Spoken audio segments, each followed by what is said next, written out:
Talk to you today about the threat to the grid. Have you found my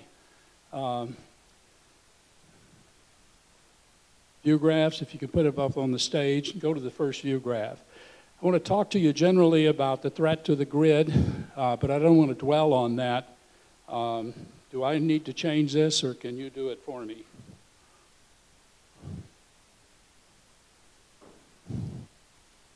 Somebody back there? Good. This chart, I'm not going to ask you to try to read everything, but this chart just summarizes the nature of the threat. And the pictures on the right-hand side are various magazines and other photographs of the nature of the threat. On the left is a newspaper from Hawaii in 1962, the morning after Starfish Prime, which was a high-altitude nuclear explosion in the South Pacific, some 900 miles away, which damaged electric utility operations in Hawaii, turned out lights, that sort of thing. As I told you yesterday when I introduced Peter Pry, damaged half of our satellites at that time that were many miles away. What I didn't talk about then, but is worth mentioning, is that this happened because the Soviet Union broke out of a moratorium that was signed in 1958, I believe it was, by President Eisenhower, and I guess it was Khrushchev at the time in the Soviet Union. And as they usually did, the Soviets cheated, and the Russians do today. It's part of the heritage we have with them. And we did a hurried up set of experiments in the South Pacific. Did not get very good information or data from those tests, but we learned enough to recognize that all of our strategic systems were vulnerable. And the programs then went super secret. In many cases, people with even top secret clearances did not have a need to know, and so were unaware of what the issues were and what we were doing to deal with the problem. I've been involved almost from the very beginning.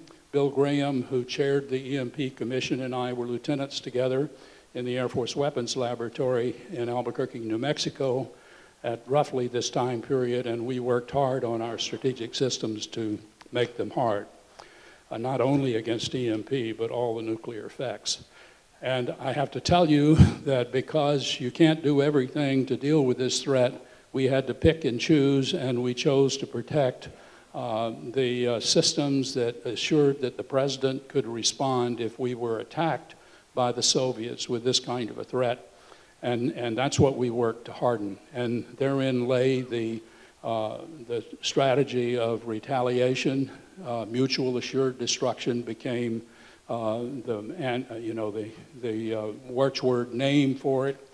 And that was what kept us safe for many years. I am not an advocate of MAD, the acronym, nor was Ronald Reagan, and that's why he initiated the Strategic Defense Initiative, which it was my pleasure to defend against the Soviets for 5 years in Geneva, and then to lead during the Bush administration.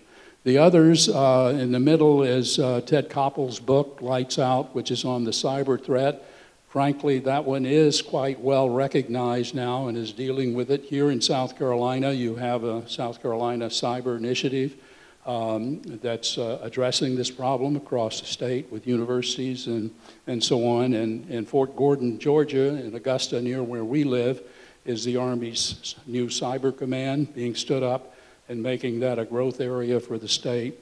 And I'm working with Les Eisner, who was a former Deputy Adjutant General here in the state of South Carolina, who's leading those activities as an assistant to the president of the University of South Carolina. So South Carolina is well in the middle of that. On the right-hand side is a National Geographic's special issue, I don't know, several years ago, describing the threat from the sun. Peter talked to you about that yesterday. It's going to happen. It is not a probability, well, you can say it has a probability of 1 that it's going to happen.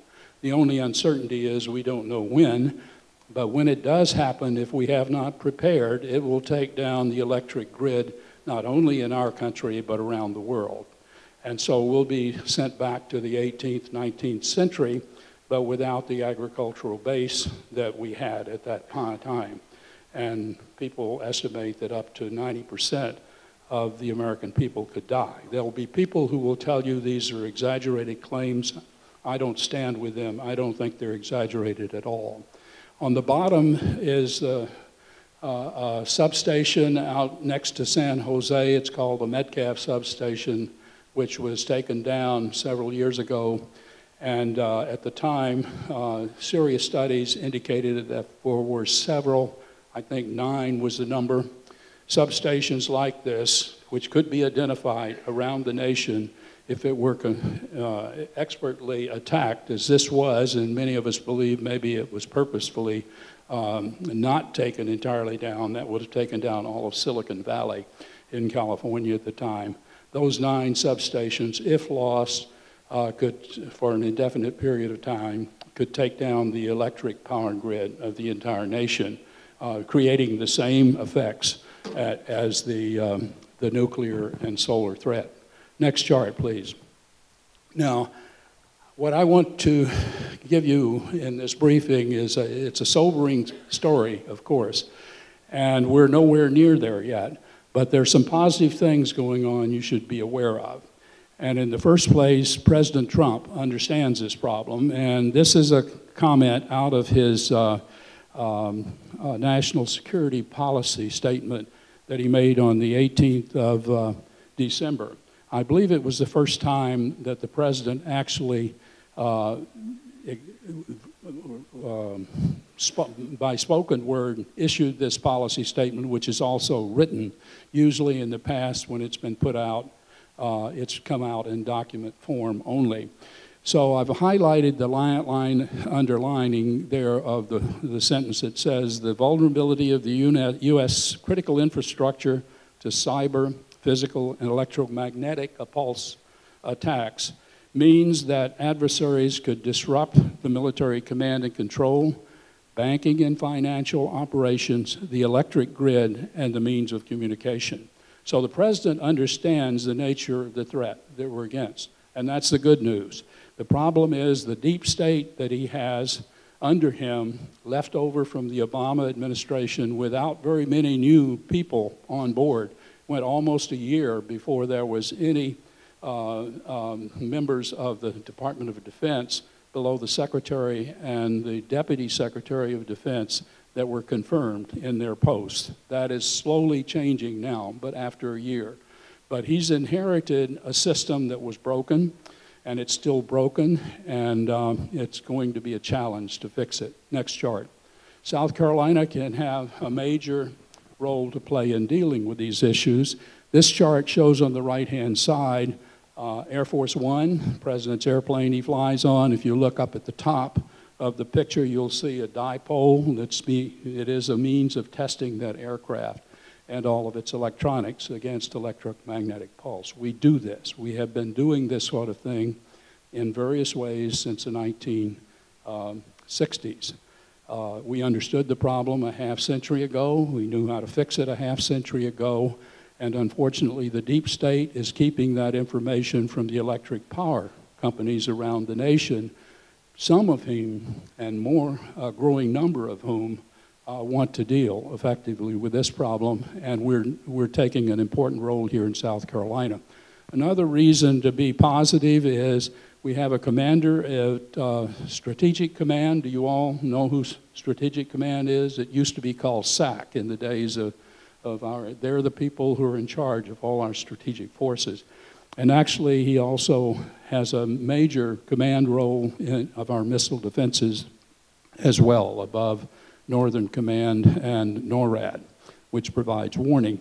John Hyten gets this. He was previously the commander of Space Command, and let me just read you the comments that he said.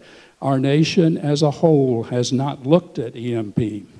We have not looked at the critical infrastructure that could be damaged by EMP, and we need to take a step back and look at that entire threat because it is a realistic threat. This is the president's primary advisor on the well-being status of our strategic forces and our ability to deal with our enemies on that front, including concerns about missile defense. And on that context, I want you to know that you have a Clemson graduate now who is a commander of Space Command. His name is Jay Raymond, class of 1984, four-star general, I believe the first four-star general graduate of Clemson. So you have a South Carolina connection to a guy who has a critically important role in these matters within the Air Force in this command, change of command. So he, no doubt, advocates that we need to deal with this issue. I've already mentioned the deep space, and down at the bottom you can't read it, so let me just read you the quote. I mentioned it yesterday from Kurt Weldon, who was one of the two major advocates that established the EMP Commission in the late 1990s, the early 2000 time period, to deal with these issues and figure out how to make this information public so the public could deal with it. Here's Kurt's comment. And I know him well because I knew him when I was running SDI. He was a strong supporter, and I met with him in the early days of generating this commission. He said only Washington bureaucrats could be so stupid that they would terminate the commission to assess the threat to the United States from EMP attack and progression of the EMP Commission, that is, just when North Korea threatened to attack the United States with EMP. And I regret to tell you that people are underestimating this threat from North Korea. Perhaps even the gentleman who spoke before me from the United Kingdom. This threat is very real. They have satellites, as Peter told you yesterday, orbiting over the United States several times a day. I personally don't believe there's a nuclear weapon on board, but there's no reason to believe they cannot put a nuclear weapon on one of those satellites.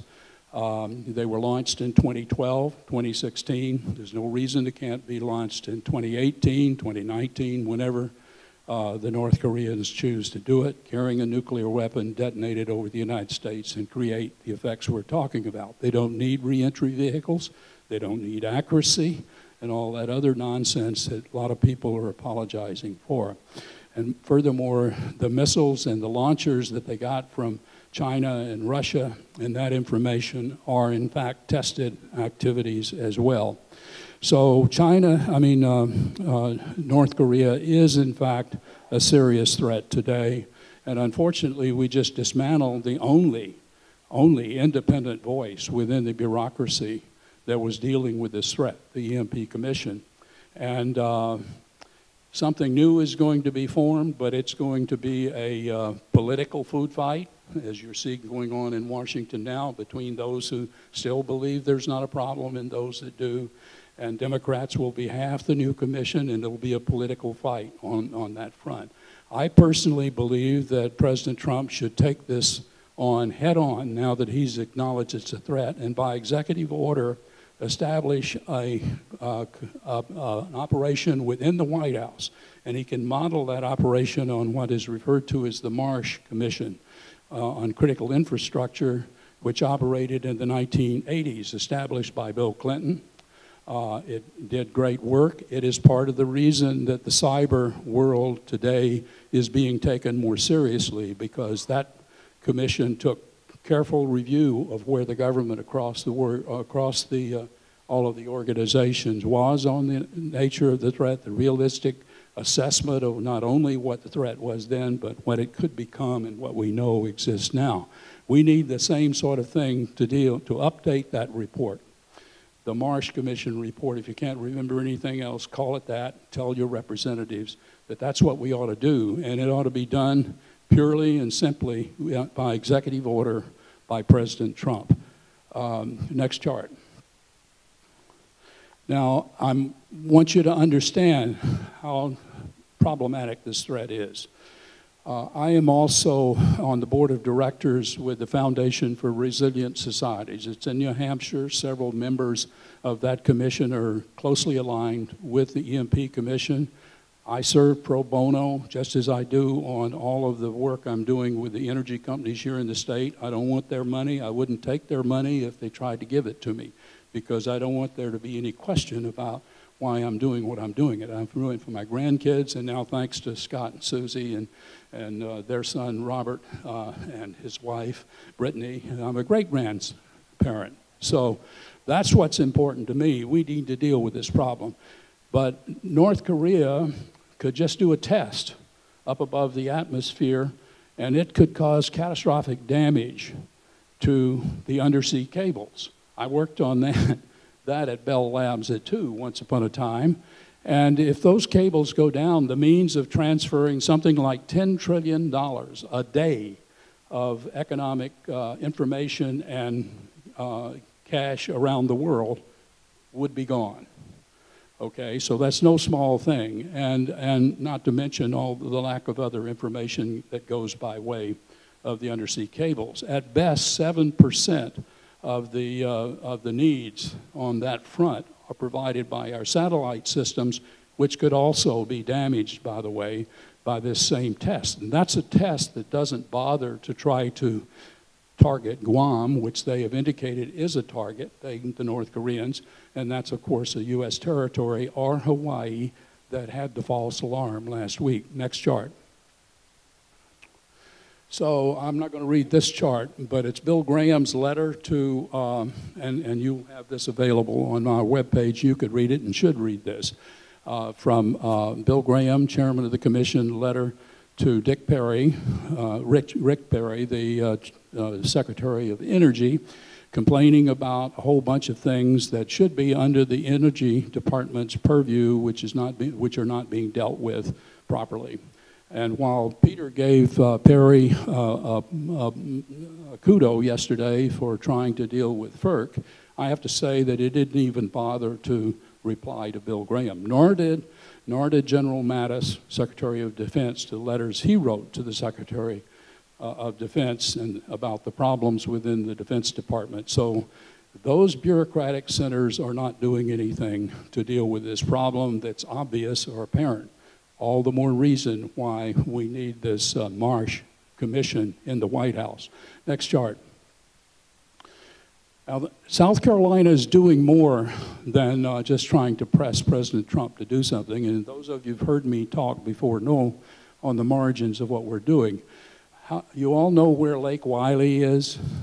Does people know where? You know where the Catawba River between North and South Carolina is, over near Charlotte, Rock Hill? I'm sure you know.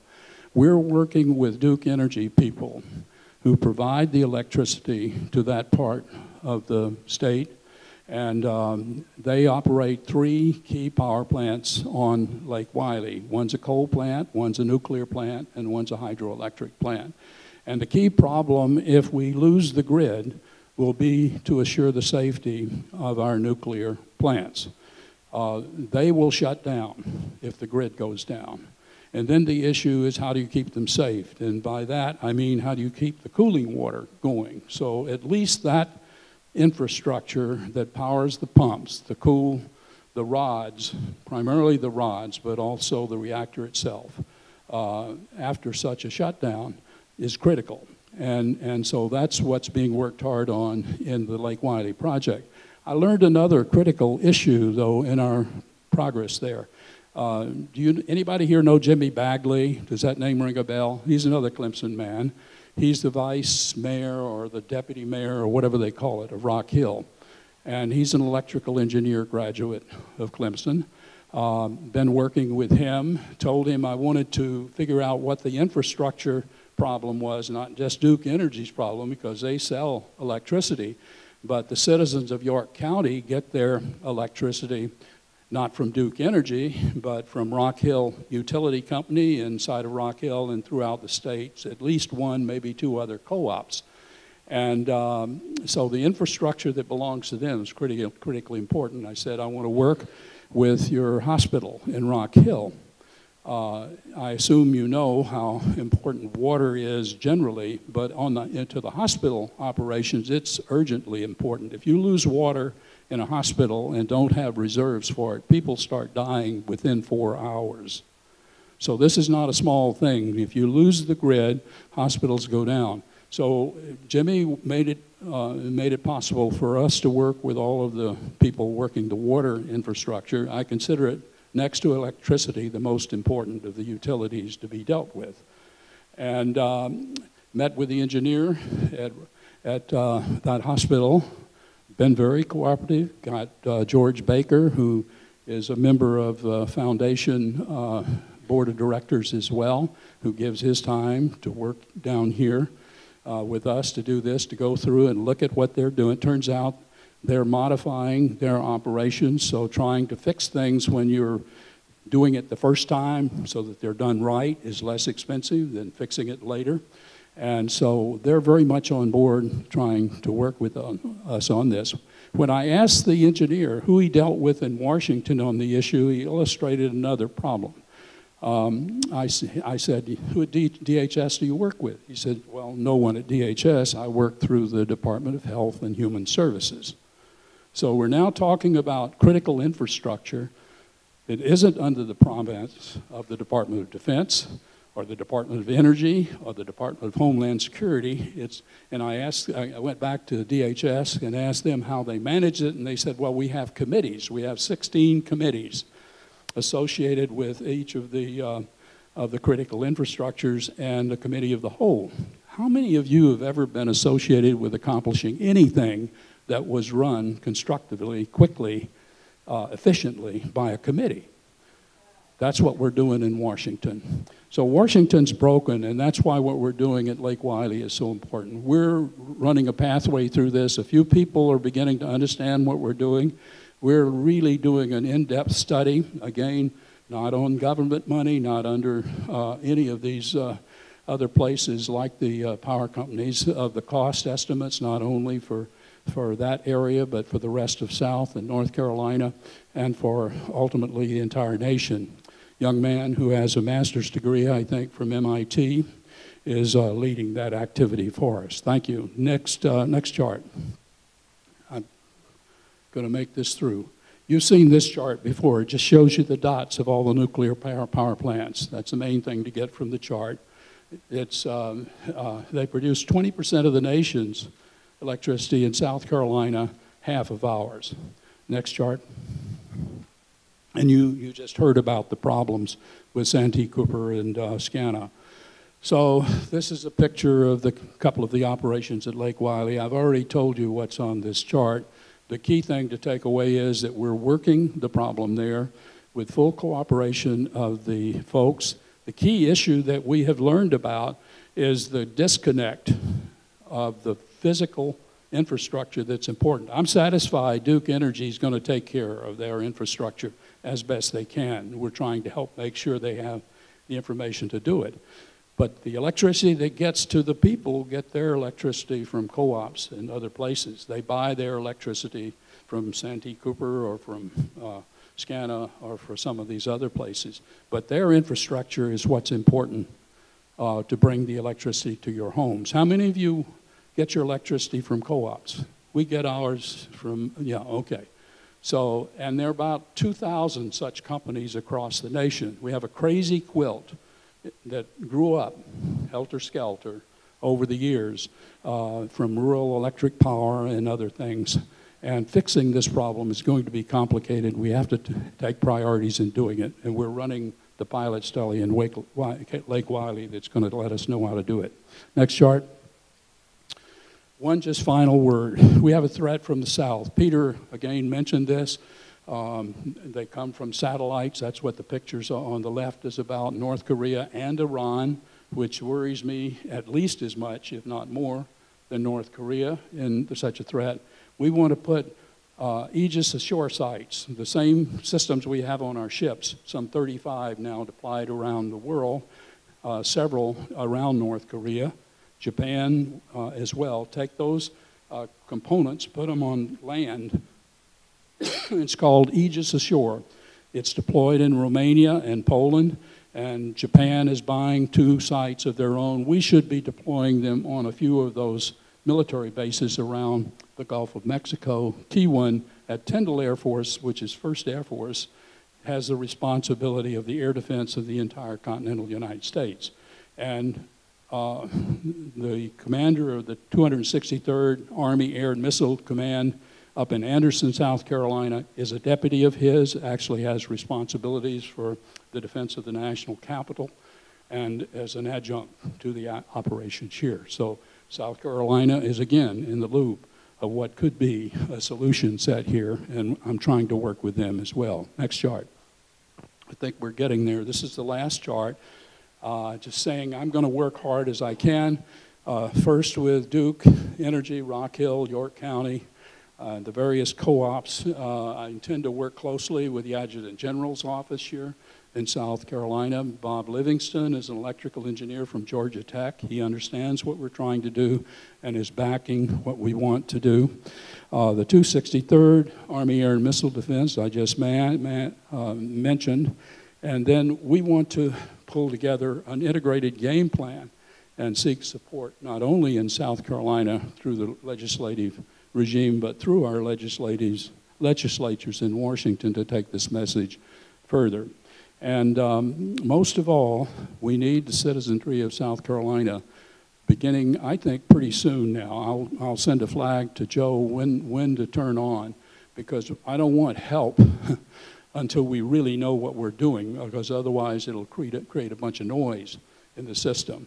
But we're very close, I think, within a matter of months of going to see Mick Mulvaney, who is now the director of the Office of Management and Budget under Trump. He was the congressman representing York County, among others, in that district. And his replacement, I'm sorry, I can't remember his name now, Ralph Norman, is on board with us. He's been at our meetings up there. So is our Congressman Jeff Duncan and Joe Wilson. These people are with us in trying to work this problem, and I believe we'll spin up to do the right thing once we know what the right thing is in detail. South Carolina will make a difference on this problem. Thank you for your attention. Sign up.